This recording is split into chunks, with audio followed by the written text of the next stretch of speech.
অবৈধ প্ৰেমৰ ভয়ংকৰ পৰিণতি অবৈধ প্ৰেম কৰি এতিয়া ন্যায় বিচাৰি এগৰাকী মহিলাই আৰক্ষী থানাৰ দুৱাৰে দুৱাৰে স্ক্ৰীনত দিয়া মহিলাগৰাকীলৈ মন কৰক মহিলাগৰাকীৰ ঘৰ গৌৰীপুৰৰ বৰাইবাৰীত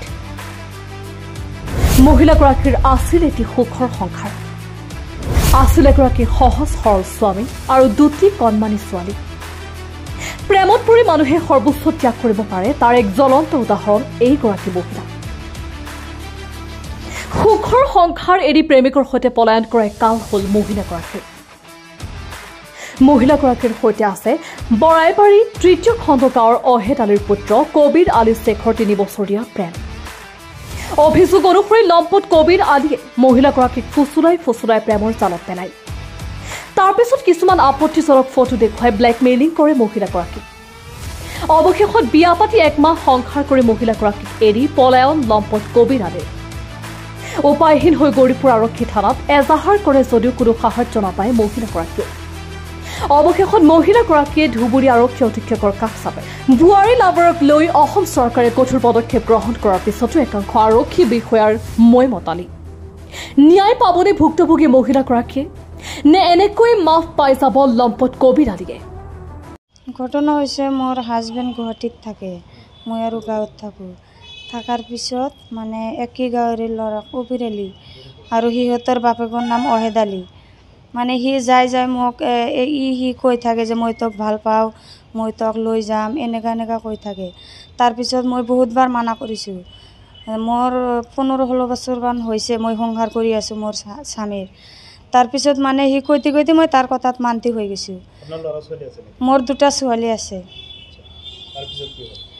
তাৰপিছত সি মানে কতবা মানে যেতিয়া মই মান্তি হৈ গৈছোঁ সেয়া কৰিছোঁ তেতিয়া মানে ইফালে সিফালে ঘূৰিবলৈ যায় কোচবিহাৰত লৈ যাই কিনি তাতে ফটো উঠায় ময়ো তাক ভাল পাওঁ তেতিয়া সিও আৰু মোক ভাল পায় সেইকাৰণে মই ফটো উঠছোঁ 3 বছৰমান এনেই চলি আছিল প্ৰেম তাৰপিছত মানে সি মানে 2 মাহ আগত কৈ আছে যে তই আগৰ গিৰেকটো ডিভোৰ্চ কৰি দিয়া মই তোক বিয়া পাতি ল'ম মই কৈছোঁ এইটো কেনেকুৱা হ'ব মই কেনেকুৱা ডিভোৰ্চ কৰিম তাৰপিছত সি মোক কৈছে যে তোৰ যিবিলাক ফটো আছে সেইবিলাক মই ফেচবুকত দিম আৰু মানে বেনাৰ বনাই দিম গাঁৱত লগাই দিম সেইবিলাক বেনাৰ মই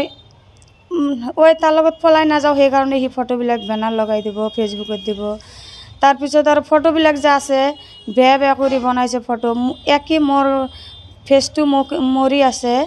আৰু মানে কিবা কি বনাইছে সি মানে মোবাইল লৈ যাইখিনি মোক দেখাইছে যে চা এডিট কৰিছে চা তই যদি মোৰ লগত পলাই নাযায় তেনেহ'লে যিবিলাক ফটো আছে সববিলাক মই ফেচবুকত দিম আৰু বেনাৰ লগাই দিম তাৰপিছত মই মৰি যাম বুলি ভাবিছোঁ যে মই মৰি যাম তই যদি এনেকুৱা ফেচবুকত দিয়া তাৰপিছত কি কৰিম মানে সি যদি সেইটো ফটো ফেচবুকত দিয়ে মই পিছত আৰু একো নাপায় মানে মই আৰু তাৰ লগত আহি কিনি কোৰ্টত যাই বিয়া পাতিছোঁ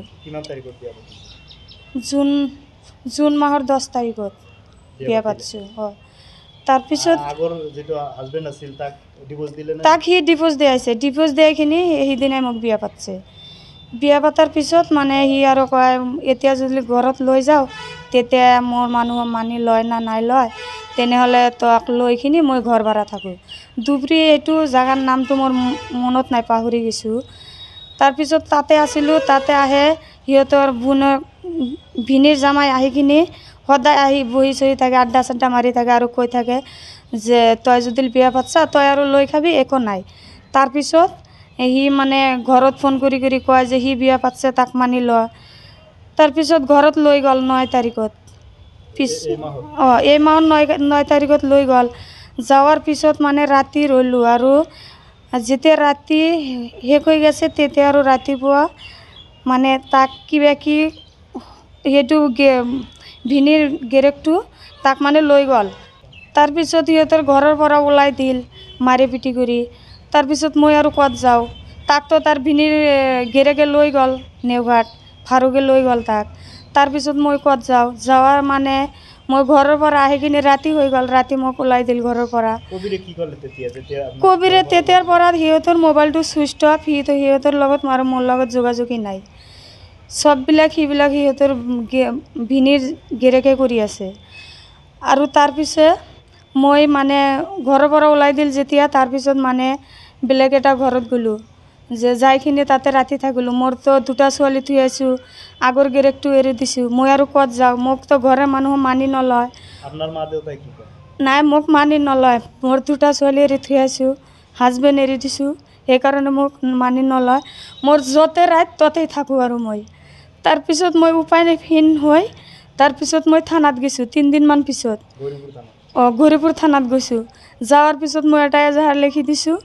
দেওয়াৰ পিছত মোৰ লগত পুলিচ আহিছিল আহিখিনি কৈছে যে তই সববিলাক থানাত যাবি যাৱাৰ পিছত তাৰপিছত সিবিলাক থানাত গৈছে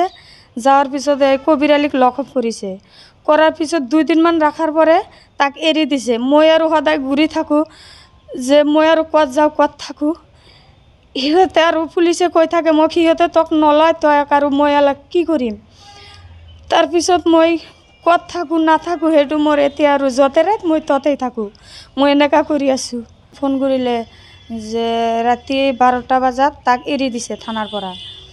যে সি আৰু তোক নলয় মই এতিয়া কি কৰিম মই ৰাত দিন সদায় ঘূৰি আছোঁ থানাত মোৰ লগত এটা মানুহ নাই মই অকলে ঘূৰি আছোঁ মোৰ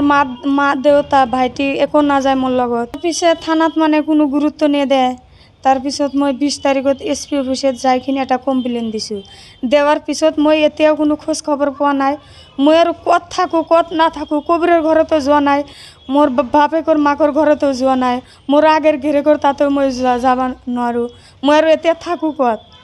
এতিয়া আপুনি মুখ্যমন্ত্ৰীক কি আহ্বান জনাব মই এইটো আহ্বান জনাওঁ মোৰ যে জীৱনটো ধ্বংস কৰি দিল মোৰ সংঘাতটো শেষ কৰি দিল মোৰ আৰু একো নাই দুনিয়াতে মই আৰু এতিয়া ক'ত যাওঁ আৰু কি কৰোঁ এইটো মোৰ অনুৰোধ ৰ'ল মোৰ ন্যায় বিচাৰটো দিব লাগে আৰু হিমন্ত বিশ্ব শৰ্মাক মই এইটো অনুৰোধ জনালোঁ মোৰ ন্যায় বিচাৰটো লাগে